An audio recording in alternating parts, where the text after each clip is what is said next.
আমাৰ নদী আৰু নাৰী জাগ্ৰত শক্তি সংগঠন কোকৰাঝাৰ কমিটিৰ পৰা আমি এই ডক্টৰ মৌমিতা দেৱনাথৰ আত্মাৰ শান্তিৰ কাৰণে আমি ইয়াত আজি শ্ৰদ্ধাঞ্জলি জনালোঁ, যাতে তাৰ আত্মা শান্তি পায়। এনেকুৱা নৃশংসভাৱে তাৰ হত্যা কৰিলে, জঘন্যভাৱে নৰপিশাচৰ দৰে ইয়াক এনেকুৱা কৰিছে, মানে মানুহে জীৱ জন্তু পশুও এনেকুৱা মানে অত্যাচাৰ নকৰে।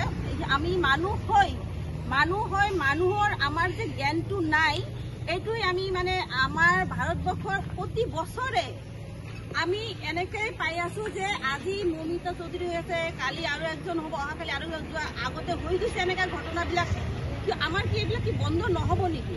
আমি কেনেকৈ বন্ধ কৰিম এইবিলাক আমাৰ নাৰীবিলাকে প্ৰতিবাদ কৰিব লাগিব। একজন পুৰুষ মানে কি হয়, নাৰীৰ গৰ্ভৰ পৰা জন্ম হৈ নাৰীবিলাককে এনেকৈ কিয় পশুৰ দৰে অত্যাচাৰ কৰে? আমাৰ এইটো ন্যায় লাগে যে যাতে এনেকৈ ভৱিষ্যতত নহয়, প্ৰতি ঘৰে ঘৰে যাতে পুৰুষবিলাকক যেতিয়া মাতৃয়ে জন্ম দিব তেতিয়া যাতে শিকায় নাৰীৰ সন্মানটো কেনেকৈ কৰিব লাগে।